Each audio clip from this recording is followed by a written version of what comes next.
अच्छा, मैं सबसे पहले आपको अपने सॉफ्टवेयर का इंट्रो बता दूं। इंट्रो में ये है कि ये देखिए साइड पे कोई ऑप्शन है जो आपको सबसे ज़्यादा जिनकी ज़रूरत पड़ती है। For example sale, sale invoice, जहां से आप कोई भी चीज़ सेल करते हैं।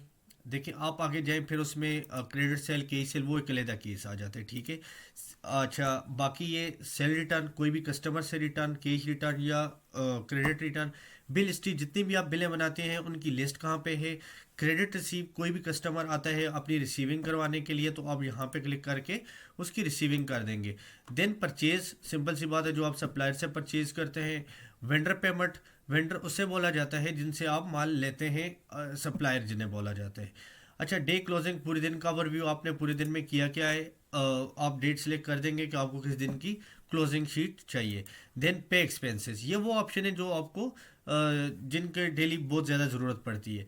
देन अगर आप ऊपर टॉप मेन्यू में चले जाएं, वहाँ पे हमने सॉफ्टवेयर की एक प्यारी सी इमेज बनाई हुई है। देखिए, add edit invoice transaction utils reports, कोई भी नई चीज़ जो इससे पहले सॉफ्टवेयर में ऐड नहीं है, आया वो आपके सप्लायर है, आया वो आपके कस्टमर है, या आपकी प्रोडक्ट है, जो इससे पहले सॉफ्टवेयर में ऐड नहीं है, आप ऐड के सेक्शन में जाकर उसको ऐड कर देंगे। देन नेक्स्ट सेक्शन जो हमारे पास है वो एडिट का है। देखिए, कोई भी चीज़ अगर आप ऐड कर देते हैं उसमें मिस्टेक हो जाती है, नेक्स्ट सेक्शन में जाकर आप उसको ही एडिट कर सकते हैं। अच्छा, जैसे ही अगर आपने कस्टमर ऐड किया तो ऐड के सेक्शन से वो ऐड हो जाता है एंड एडिट के सेक्शन से वो एडिट हो जाता है। इसी तरह अगर आपने प्रोडक्ट ऐड की तो ऐड के सेक्शन से वो ऐड हो जाती है एंड देन एडिट के सेक्शन से एडिट प्रोडक्ट हो जाती है। अच्छा, आगे अगर हम चले जाए इनवाइस, देखिए इनवाइस नाम नाम से जाहिर है कि जहाँ पर बिलिंग होती है। अब बिलिंग मुख्तलिफ तरह की होती है, बहरहाल जहाँ पे मैं कुछ आपको टॉप सेक्शंस बता देता हूँ बिलिंग के। परचेज इनवाइस, जो आप सप्लायर से परचेज करते हैं। परचेज रिटर्न, कोई चीज़ आपको पसंद नहीं आई, सप्लायर को वापस करना चाह रहे हैं। सेल इनवाइस, जो आप आम कस्टमर पे सेल करते हैं। सेल रिटर्न, कस्टमर से वापसी।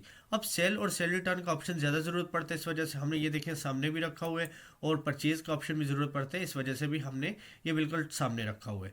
देन आगे अगर हम चले जाएं ट्रांजेक्शन, नाम से ज़ाहिर है जहाँ पैसों का लेन देन हो, किसी को पैसे भेजने हैं या लेने हैं, आप ट्रांजेक्शन के सेक्शन में आ जाएंगे, ठीक है। किसी सप्लायर वेंडर को पेमेंट भेजनी है या लेनी है, आप ट्रांजेक्शन के सेक्शन में आकर वेंडर पेमेंट सेंड या रिसीव पे आ जाएंगे, वेंडर सप्लायर को बोला जाता है।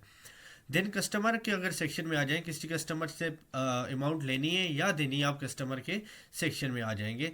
और रिसीविंग की ज़्यादा ज़रूरत पड़ती है, इस वजह से हमने वो ऑप्शन सामने भी रखा हुआ है। देन आप उसके बाद रिपोर्टिंग में अगर आ जाएं तो देखें, आपने अगर कस्टमर की लिस्ट देखनी है, उसके अलावा सप्लायर की लिस्ट देखनी है।